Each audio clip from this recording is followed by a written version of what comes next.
Just before we start our business, I would just like to say a few words that we are watching with horror what's going on in the Ukraine. And I'm sure that you will all join me in sending our thoughts to our professional colleagues in Ukraine who are all affected by the tragic events in Eastern Europe.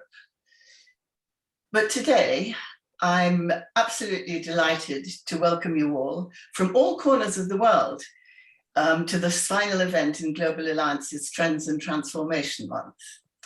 My name's Eva Maclaine. I'm from London. I'm with the CIPR. I'm a past director of the CIPR and an advisor to CIPR International currently. And very importantly, I'm on the European Regional Council, the host of this event and of the Trends and Transformation Month. And I shall be moderating our discussion today. The Global Alliance is an amazing network of 320,000 professionals, and they're based in all the continents of the world. And I believe it's actually the first time that we will have conducted such a huge group of stakeholders in research to consider the latest trends which are transforming our industry globally. So this month, which is led by Silvia Arto, chair of the European Regional Council of the Global Alliance, was launched by a webinar earlier this month to look at the European trends which are happening around Europe only. And the webinar today is part of our work that we've had throughout the month to research the global trends as well. And we're looking at the key trends which are affecting our profession throughout the world. Now, best of all, I have much pleasure in introducing our fantastic panel, which is composed of not one, not two, but 6 board directors of the Global Alliance. We thank them very, very much for their time. They will be discussing the key trends in their country and also the key trends which were revealed by our survey, which we conducted. And most importantly, they'll indicate how we can help our fellow professionals adapt to these changing circumstances.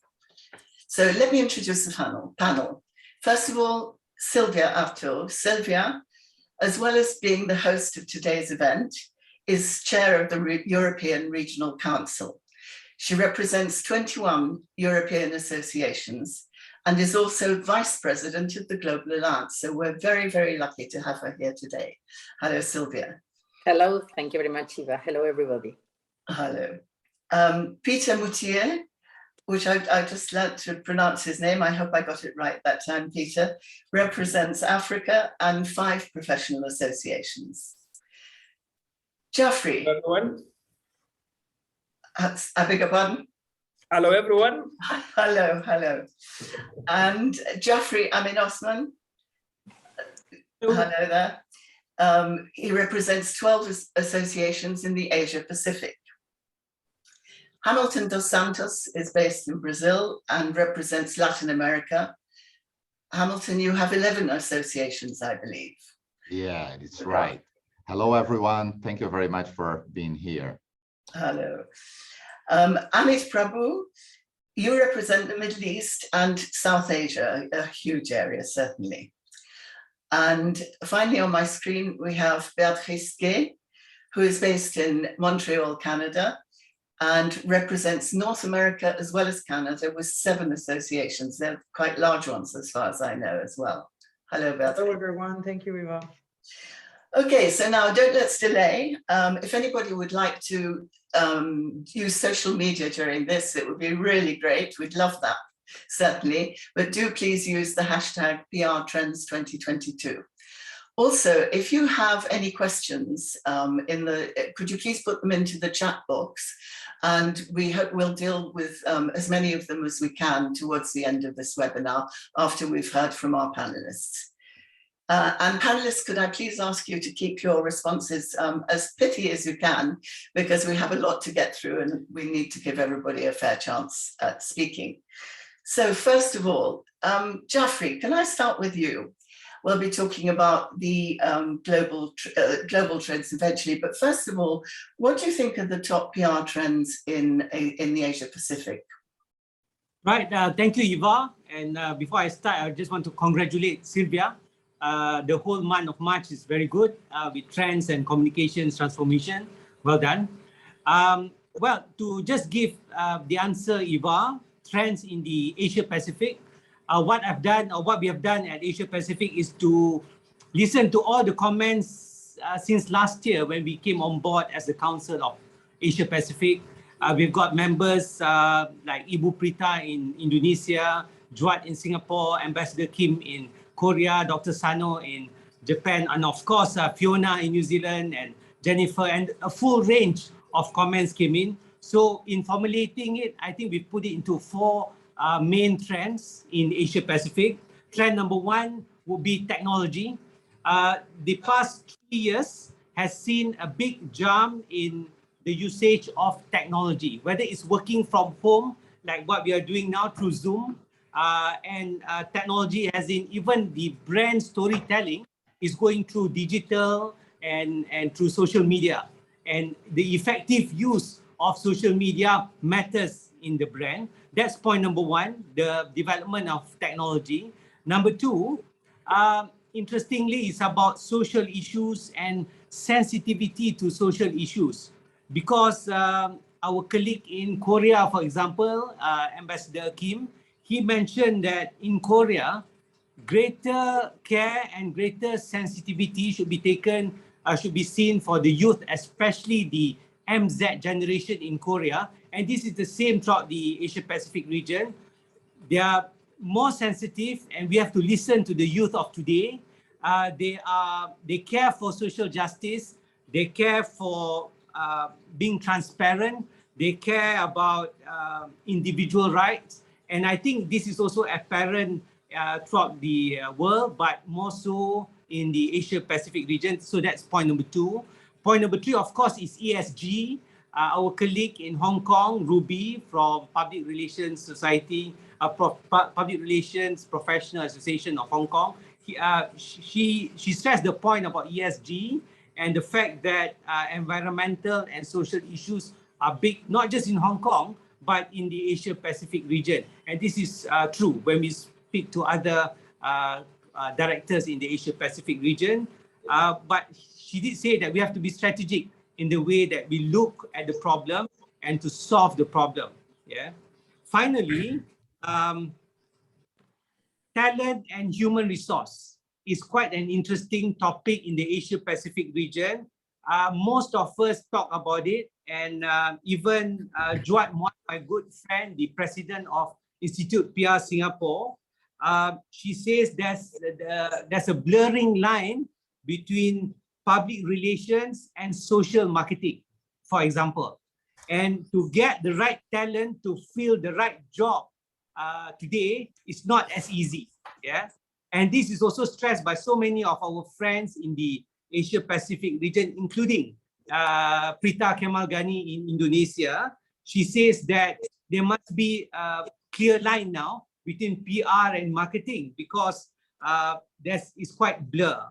However, we all agreed in Asia Pacific that being resourceful is so important, and being agile and understanding and being able to adopt and adapt is critical during these past 2-3 years. I hope that was okay, Eva. The 4 points from Asia Pacific with regards to trends in Asia Pacific. That's very, very interesting. And a lot of them, I'm sure, will in some way dovetail with what other people are saying as well. Thank you very much.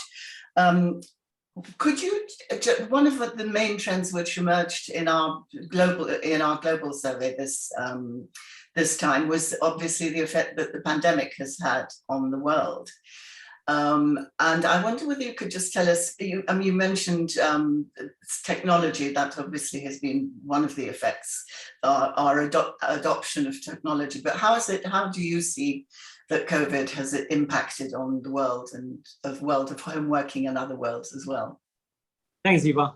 I think obviously in Asia Pacific and throughout the world, we are affected.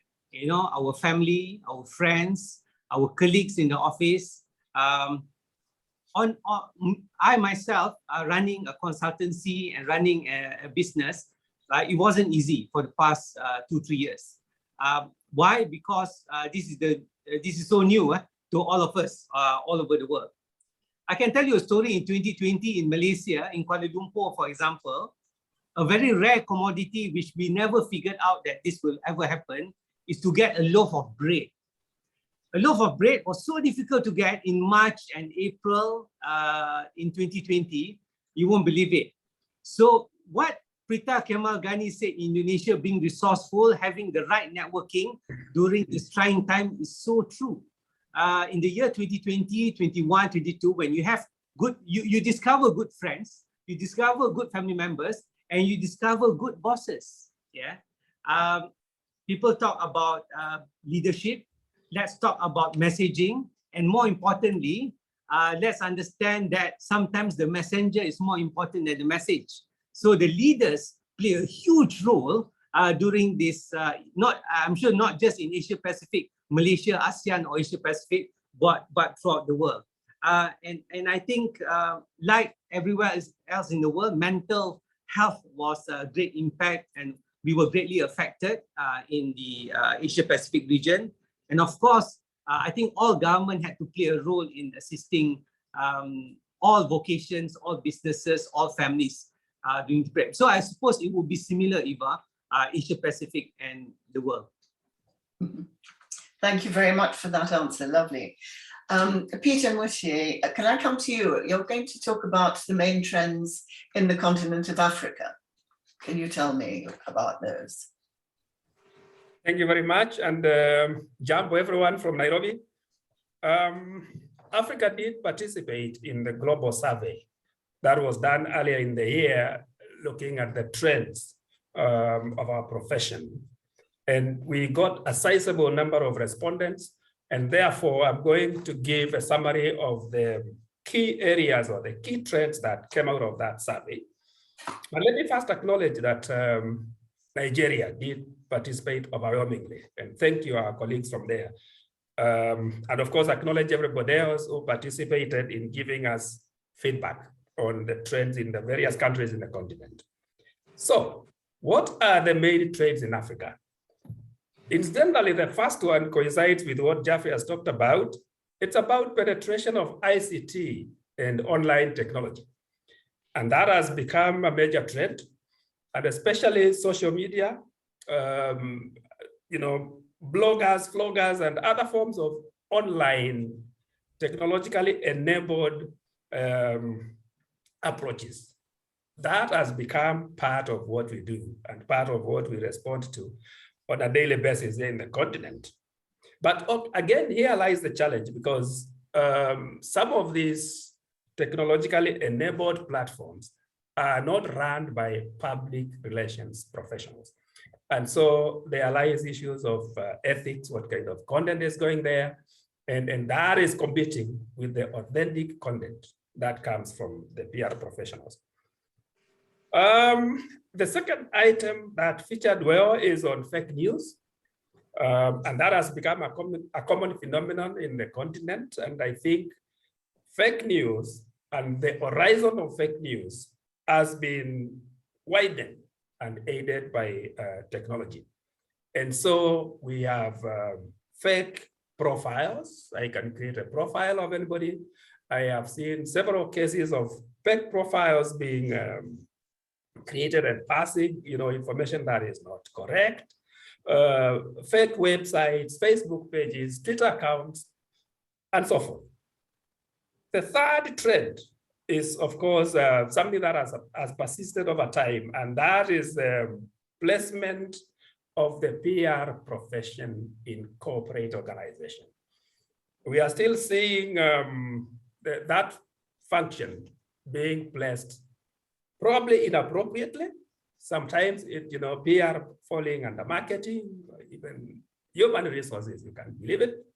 And so that trend, which has persisted over time, is a concern, and I think something that Global Alliance needs to look at, because if you're placed inappropriately, you may not deliver properly.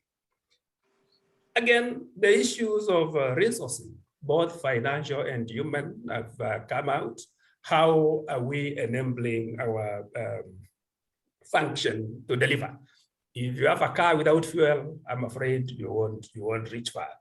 And so financing and the resourcing for human is a concern, and it's a trend that has persisted. We have PR departments that are run by one person in an organization with as many as 1,000 people. That's a challenge and a trend that has persisted over time. And of course, the continent has reported cases of people who are practicing PR, but with no professional PR qualification. Picking a journalist, place him in top of a PR function. And I'm not in any way belittling journalists, but training specifically PR skills are absolutely critical. But that trend of having people placed, sometimes even for political reasons, into PR functions continues to persist, and it is an issue that the continent brought up. And of course, finally, is the issue of ethics, especially spinning. And I would like to state that for government and political engagement, that continues to be a trend in the continent that our professionals need identify as a challenge, and we need to find ways of ensuring that PR profession doesn't get mad by spinning and passing information, turning things for the sake of trying to create perception, sometimes perception that are not reality. So those are the 6 key trends that emerged. Of course, the returns from our professionals here were wide and rich, but I was able to cluster them into those 6 trends. Thank you. That's great. Thanks very much. Could I drill down a little bit into fake news? Because you mentioned that as one of your key trends. How do you think that we can best help our professional colleagues counter fake news? And how do we deal with this phenomenon, which is relatively new to such a scale to all of us? Thank you, Eva. I did mention that the horizon of fake news has been widened by technology. And therefore, that is an area of concern. And fake news are mostly sensational, and they easily go viral.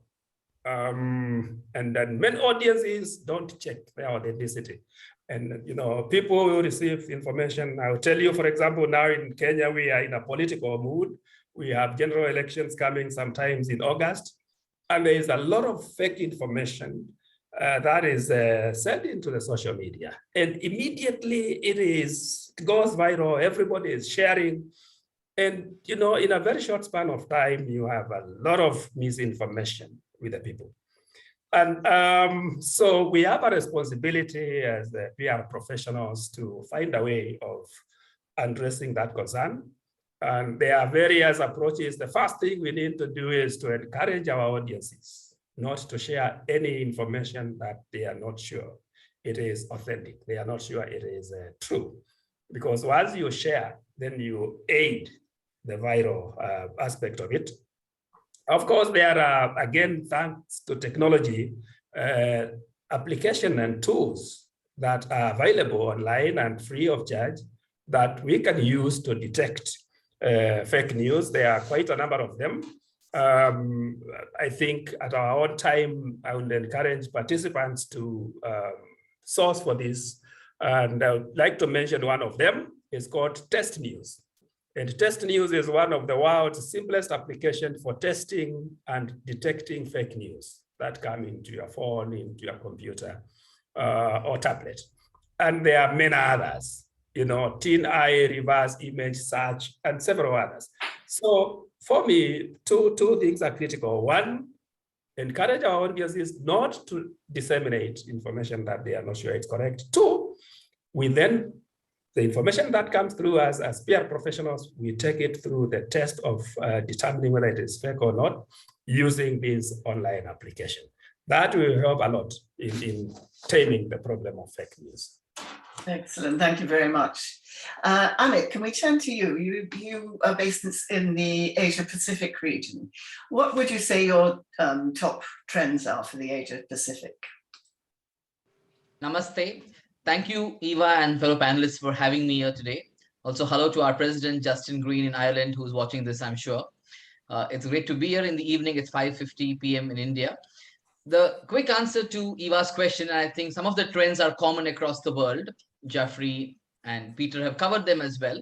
But I'll pick up 4 or 5 trends that are emerging as important aspects of the world we live in from a public relations point of view. I would cover them as video and podcast. So the first point here is video and podcasts are becoming a big trend. A lot of brands, a lot of organizations are depending a lot on video and podcasts because that's becoming a trend worldwide as well. We see a lot more of that in the last 2 years, ever since we all went into lockdown mode. A lot of videos happening, a lot of podcasts happening. That's one. The second trend is influencer management and internal communications. They are both different, but a lot of companies are realizing their internal stakeholders, their employees are influencers in their own right. And the word empathy gained a lot of traction in the last 2 years. Companies became more empathetic to their employees, decided to give them a lot of more leeway and leverage than they had previously. Also, companies work a lot with external influencers to promote their brands, promote their products, services in a big way. So influencer marketing, influencer management is becoming an offering that PR firms and PR companies in India and globally are offering. So that's another trend to watch out for this year and beyond. The last 2 that I feel are big trends, and we sometimes neglect them and think they are part of marketing, and I think that's something we'll talk of in a few moments as well, is SEO and search engine optimization. Nobody had thought would be something in the PR domain, but today a lot of PR campaigns, a lot of communication campaigns are being driven by search engine optimization tactics that companies are deploying to ensure that when somebody searches for a specific keyword, that company comes on top. And PR people are being trained, PR firms are hiring SEO experts to do that. And lastly, the D&I aspect. I think both PR firms have realized that the companies they work with are lagging behind, especially in some parts of Asia, when it comes to diversity and inclusion. So PR firms are advising their clients, and corporates themselves are realizing the importance of having a person dedicated to managing diversity and inclusion. And in many cases, the public relations leader or the PR head in a company is overseeing D&I and D&I's progress within an organization. So to sum up, video and podcast, influencer management and internal communications, SEO or search engine optimization, and diversity and inclusion in different ways are the 4 or 5 large trends that I'm seeing in this part of the world that we live in, and also percolates to other parts of the world. It does indeed. Thank you very much, Amith. What about the positioning of PR? We mentioned earlier that PR isn't always seen in the right way, and we talk about it being a strategic management function, but actually it isn't necessarily recognized to be such. What do you think about that, which was one of our key trends which emerged in our survey? Right, that's changing a lot. A lot of PR professionals earlier were shadowed by their counterparts in marketing. But these days, a lot of PR professionals are also overseeing marketing. In India itself, in the last 2 years, I know at least a dozen men and women in public relations who have got the oversight of marketing in the companies they work in, or have become marketing heads. I think marketing and PR go hand in hand. There is a trend in some parts of the world where CMOs or chief marketing officers think they're one notch higher than CCOs, and I think that's an unnecessary debate. I think the CMO owns the brand reputation, and the CCO typically helps his CEO or her CEO own the corporate reputation piece in large measure. And I see that both of them have to work hand in hand to make things work for the organization they work with. I don't think one is greater than the other, but the 4 or 5 trends I just mentioned and put them on the chat box as well, where traditionally part of the marketing mix or the marketing team managed video and podcast, managed influencer management, managed SEO. But we are seeing that shift. While marketing is largely looking after paid media or advertising, the PR folks are looking after owned and earned media in a bigger way now than they did 2 or 3 or 4 years earlier. So I think that trend is changing. There's a reversal being seen. Earlier, PR folks in many cases reported to CMOs. That still happens in some places, and that's unfortunate. But I think it's changing to a large extent where CCOs are reporting to the CEO and chairpersons in a large number of corporate organizations worldwide and in India as well. Excellent, lovely, thanks very much. Béatrice, it's your turn to tell us about the trends in North America and Canada. Béatrice? Hello? Béatrice, can you hear me? Yes, sorry, I thought, yes.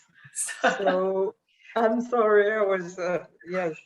So for us in North America, the three major trends that reached the concern from our analysis and surveys. First of all, the overuse of social media, personal data, which includes as well personal data and big data. Also, an increased flow of information circulating in all kind of communication channels, and also the environmental issues. We are concerned, of course, with this. So let's go back with the first point, which is the overuse of social media. That is linked with personal data and big data.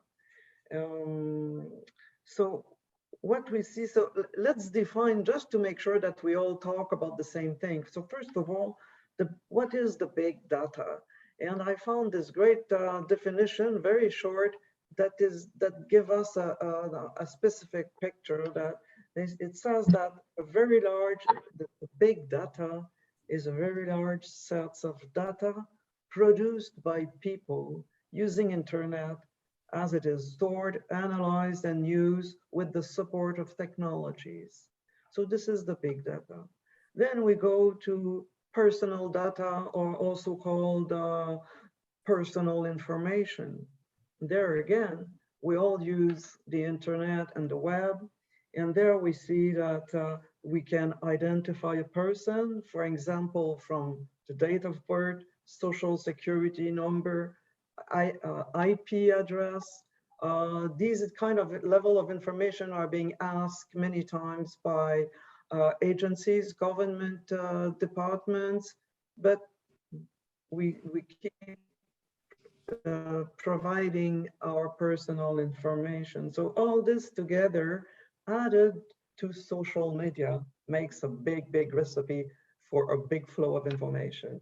So in the social media, of course, we see that how we can define social media is by using the websites, all the websites applications that we see, all the community channel, including input, content sharing, and so on. So what is the transformation and concern about this is how can we manage this and control it as professional, as PR practitioners. So we have been thinking and looking and identifying some elements. First of all, we have to see this, we believe, as catch the opportunity to learn more and more about artificial intelligence. And by the way, last month, there was a great webinar on Global about artificial intelligence. It is still on the website, and I really encourage everybody to just give it a look. It's very interesting. So we have to learn more about this to be able to manage all this content and this environment. We suggest also that organizations and businesses invest in cybersecurity and learn more about hacker attacks, which is also a worry.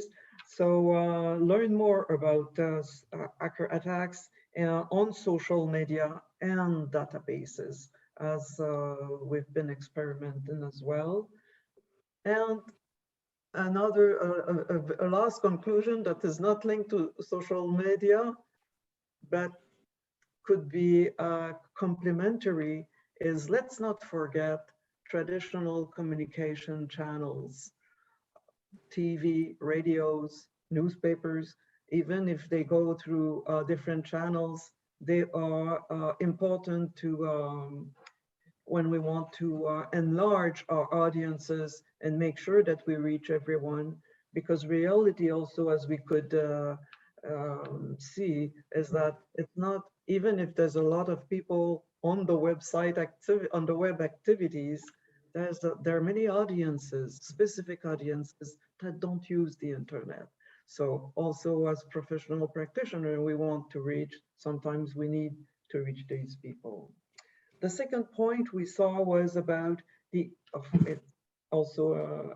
continuation of what we're talking about, the increase of the social media, is the increased flow of information.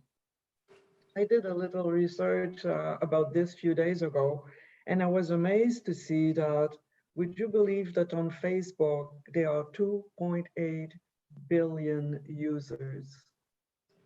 On Instagram, there are more than 1 million. LinkedIn, 704 million people, and Twitter, 206 million. So it's not a criticism about who are using and how many people are using all the internet and this that we see all this flow of information. But there again, with our work, how can we manage and make sure that when we are managing communication and public relations for an organization or in a mandate for client, what can we do? So we certainly need to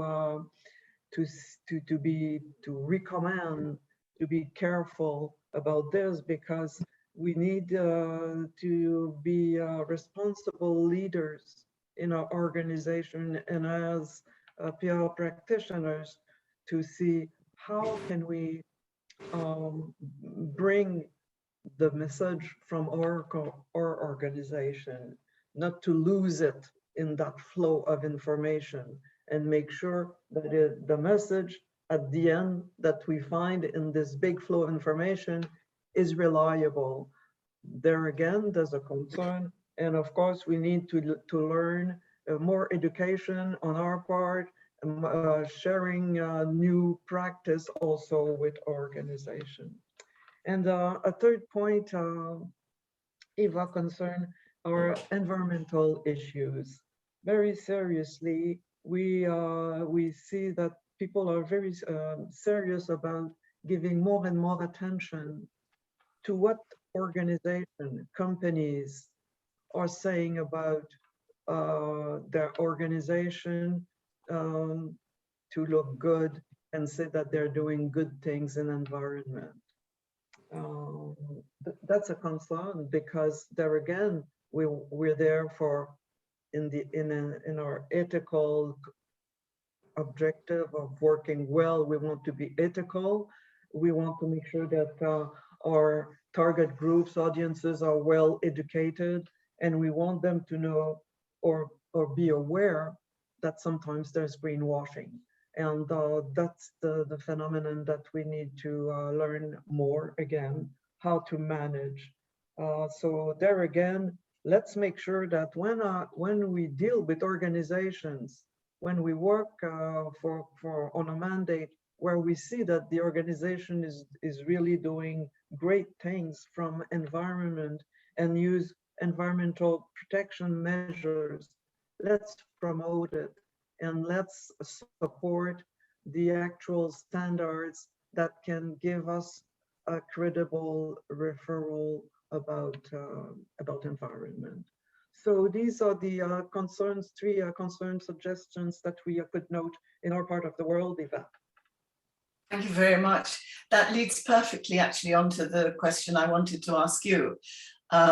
Which throughout the survey, the need for upskilling and for really understanding the ramifications of what we do came out very, very loudly. So I wondered whether you could talk a bit more about this, the need to to have perfect, really good skills in our work. Entirely. As PR practitioners, as professionals in what we do, we absolutely need to keep learning and increase our skills, and also promote it in into our organization as well. We cannot preach for the best if the others around don't follow. And also it raises also a point about leadership in organizations. We have a leadership role in our organizations. And what is so great, I'm always pleased to see that more and more we can see people, communication management people, raising the C-level in organization. So this is important, and we should promote that as well, because as in the C-level in organization, we really make part of the global strategy of the organization. Absolutely, thank you very much. Yes, the worst crime I think a PR person can do is to say, I don't do numbers. You really have to understand so many aspects of an organization if you're going to be valuable to them. Thank you. Right, Hamilton, you're based in Latin America, and you're going to tell us first of all about the top trends in your area. Yes, Eva, thank you very much for being here, for sharing this panel with my colleagues.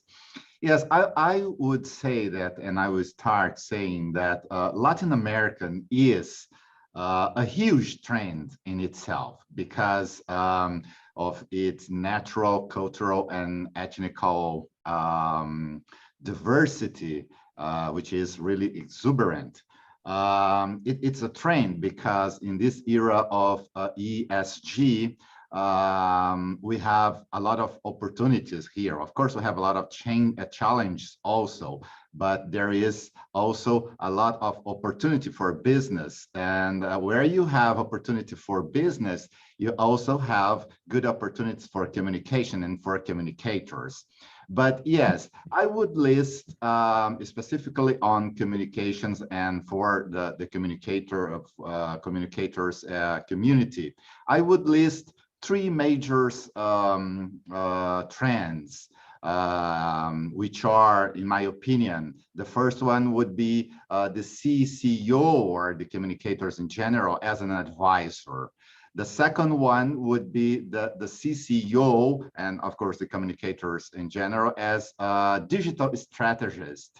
And the third one would be the new ways of thinking at the workplace and also the workforce. Well, the first one, the CCO as an advisor. You know, businesses are now asking their leaders to have the ability to communicate it more and more than in the past. You know, it has become essential for CEOs and the C-level in general to speak to their stakeholders and the public at large, not only about business and strategies of the organization, but also about their corporate, social, and political responsibilities. So this presents a new role for the communicators and for the CCO. They now have to work as much more as an advisor to the CEO, and as well, as I said, to the entire C-level, which requires a lot of new capabilities. For instance, we communicators more and more have to deal with general management in general. So this would be the first important trend that we can see here in Latin America. The second one that I said is the CCO as a digital strategist. Well, the CCO, in my opinion, and all his team, I required nowadays really to be digital strategy. They must be aware of the newest trends, and more than this, they have to be skilled in the use of social media to communicate it to their audience, which is more and more very diverse. And the use of visual media is beginning to dominate, as we all know here.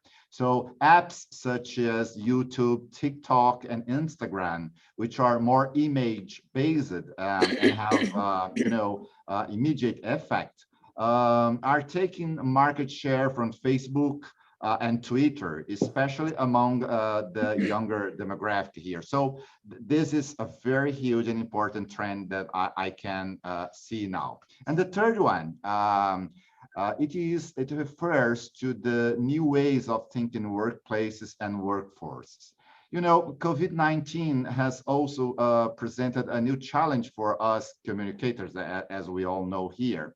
The pandemic has reshaped the way we approach the workplace, of course, In Latin America, this has become a particular problem, you know, because the laws that govern the workplace and the workforce have not been adapted to the new reality yet. For example, the Brazilian current legislation has not sufficiently considered the issue of remote working. We are still dealing with that.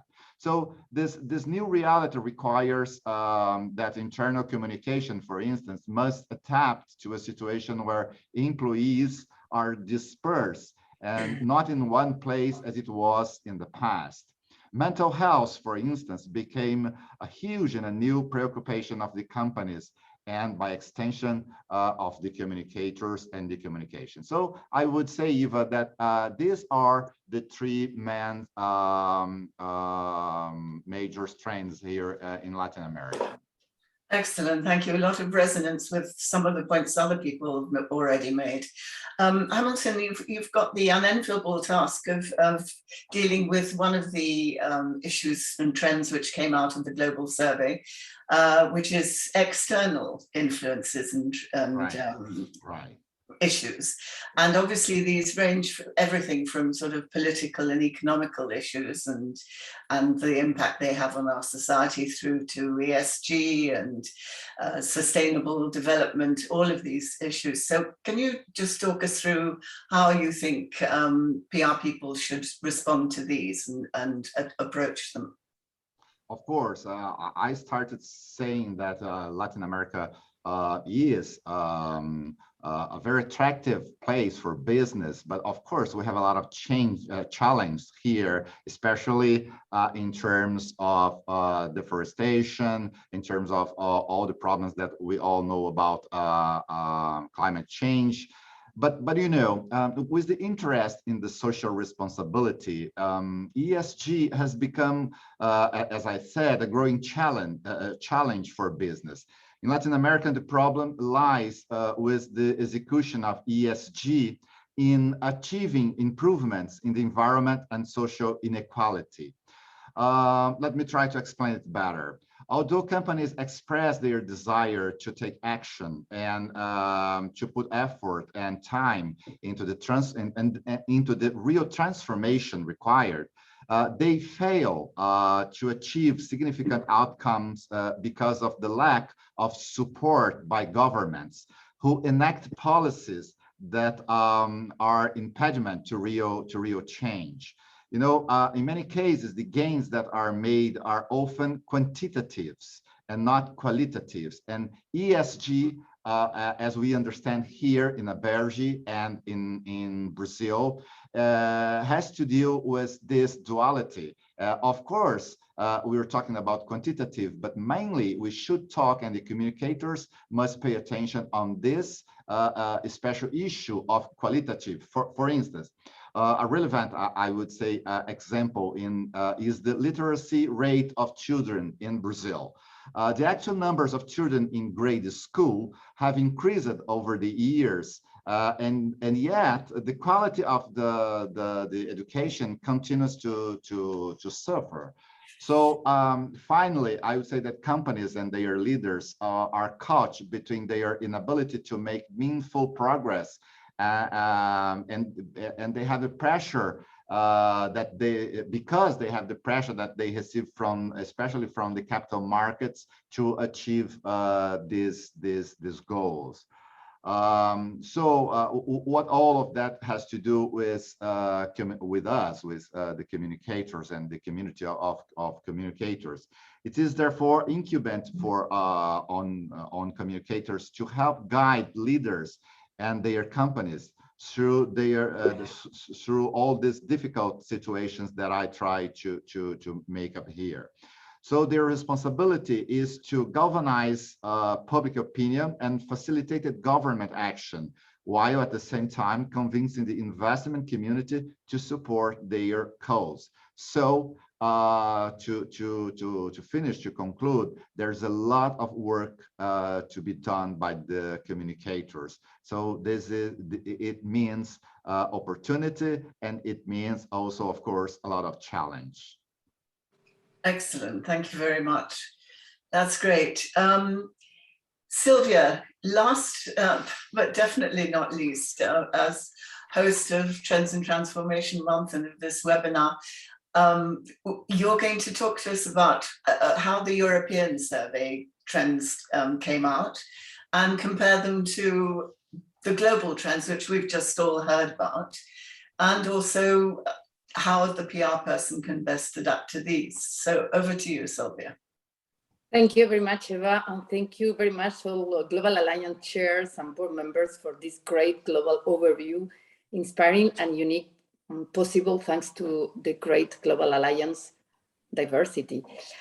Actually, the results in Europe are very linked to the current conflict situation in Ukraine. You spoke about it, Eva, but let me first remind you the Global Alliance position, because of course we are against the Russian invasion.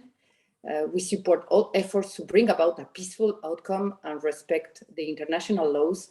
And we encourage all PR professionals to carefully consider the ethical aspect of communications. And this underlines the importance of media literacy and relying on trusted, independent and information sources. Global Alliance made a financial donation to the Ukrainian Red Cross, and our thoughts are with the people of Ukraine, with Russians who do not support their government's attack, and our media colleagues covering this war or working in difficult conditions.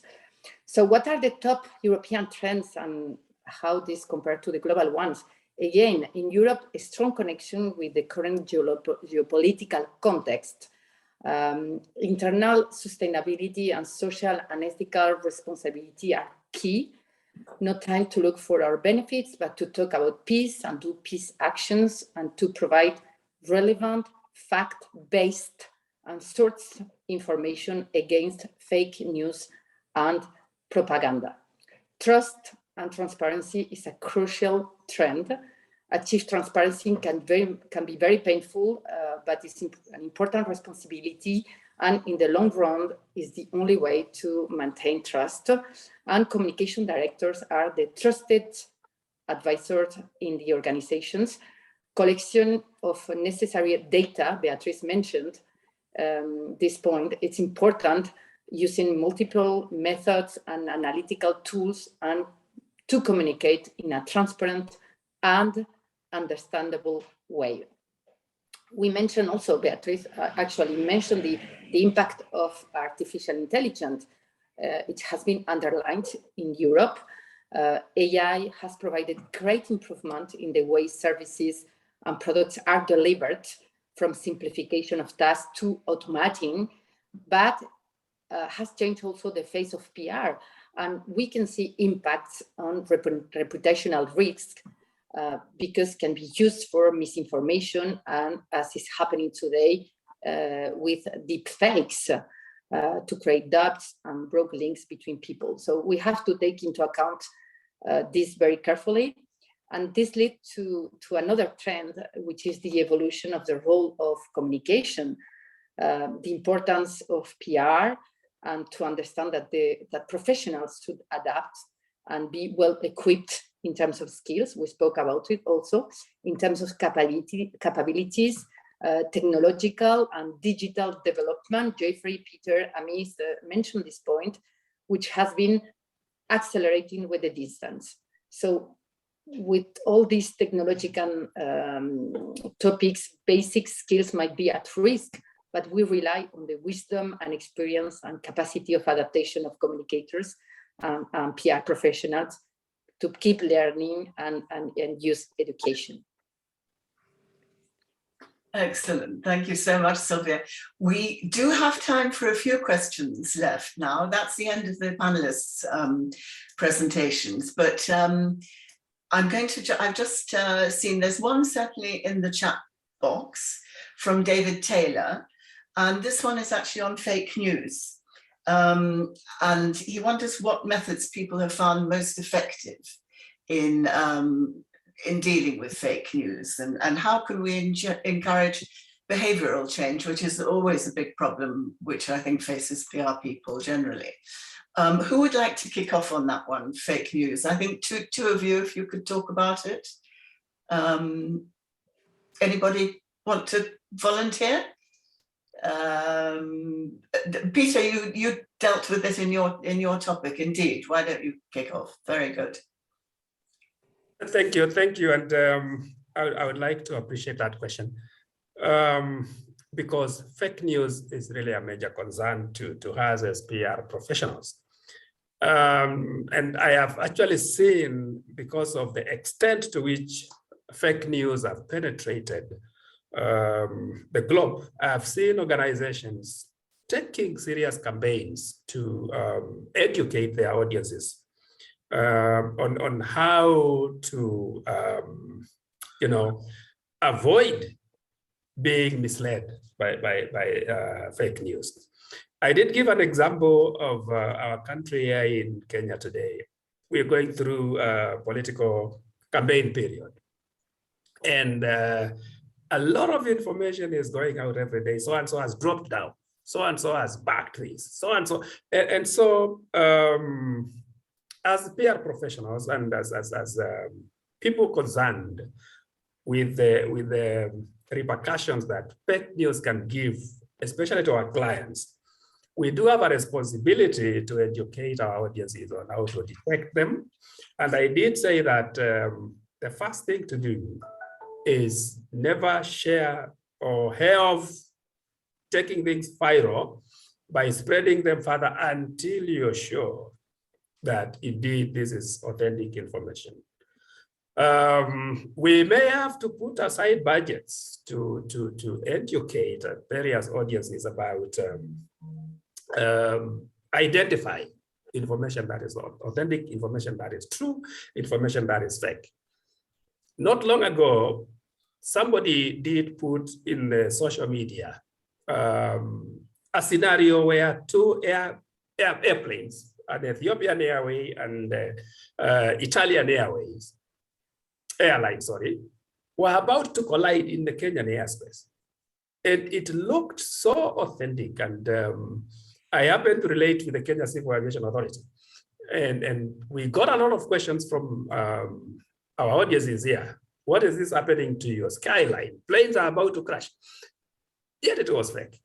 So identifying the online tools for detecting these news is important. Responding to them when they go viral is also very critical, because if you don't respond and correct the scenario, the news, the fake news rather, people will then take them as authentic and they will injure your reputation.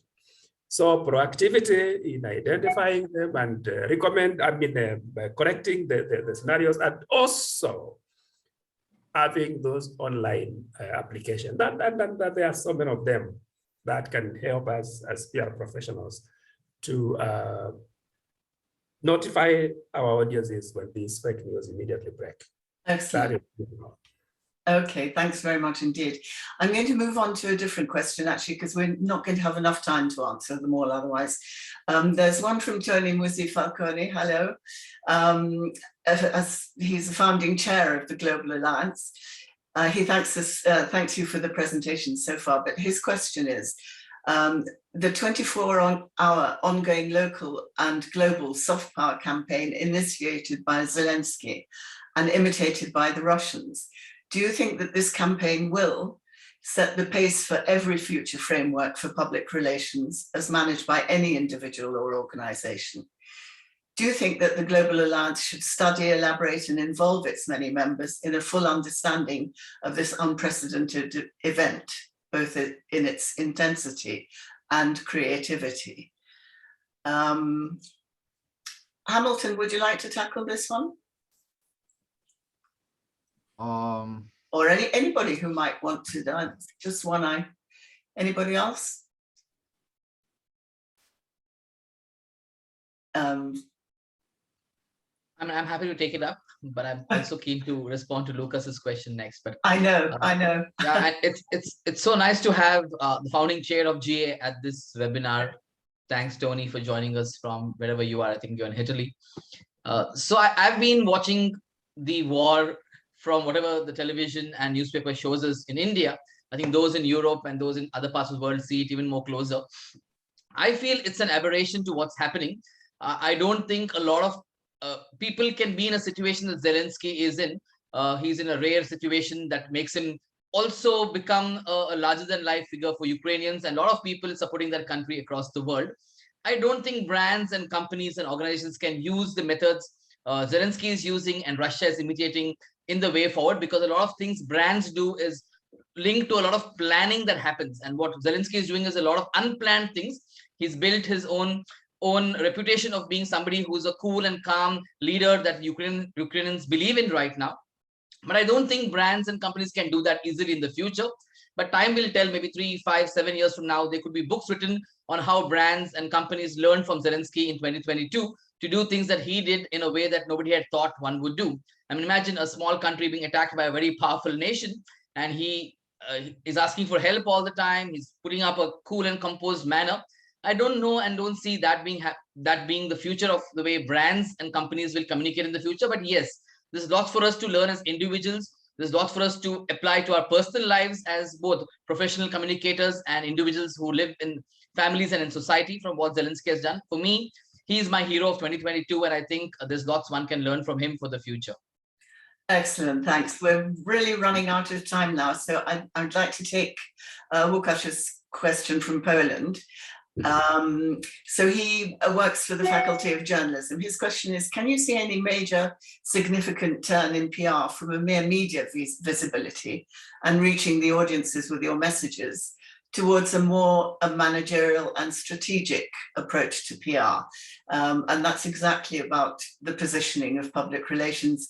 I know, Amith, you are keen to answer this. So I'm okay if somebody else wants to take it up, because I just answered the previous one. If somebody else wants to go. PR positioning. Yeah, if Silvia or Béatrice or Hamilton wants to respond to that, please do. No, If not, I'll jump in. I would like to add to Amith reply on the question of the war. One thing that I think that PR and communicators in general should do inside the companies nowadays, because of the accelerate timing of social media, companies and their CEOs, their C-level are asked to position very quickly, and it's very dangerous for everybody. What a lot of Brazilian companies, and I think some of American companies also are doing, is in terms of internal communication, is trying to create some committees and some groups to discuss how to position and if they should position in terms of war, in terms of everything.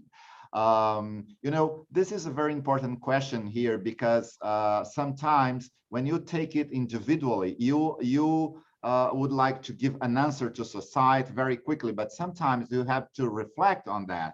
And we believe that the better way to reflect on that is to organize the reflection in terms of arguments, in terms of considering all the external and internal impact that it could have in the business. So I would recommend to treat a difficult situation like wars, like racism problems, and much more, to organize this kind of committees to discuss with more profound and with more arguments, and only then to go public for statements. I think it's much more productive. Okay, we are really up against the time now, because it's now nearly 2 o'clock. I think we really won't have time to deal with all the questions now on the webinar, I'm afraid. But what I'd like to do is to perhaps ask all our panelists if they could take note of the questions and maybe answer them in person when they can after this session, if that's at all possible. I'm sorry, that's the only way. I mean, there's some fascinating questions, including from Anne Gregory, how well the trends have been that you've identified, how do they relate to the ones that we're all encountering? But that's just one of the many really good questions which have come up.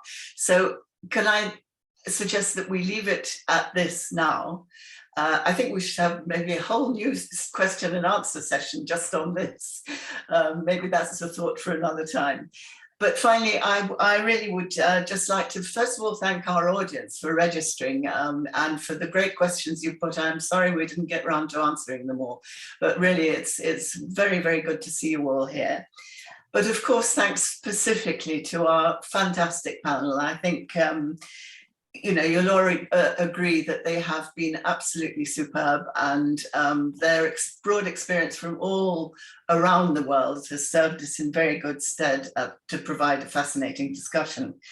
And I do hope finally that you all feel better equipped maybe to face the challenges which all PR people are facing today in this very complex times that we live in.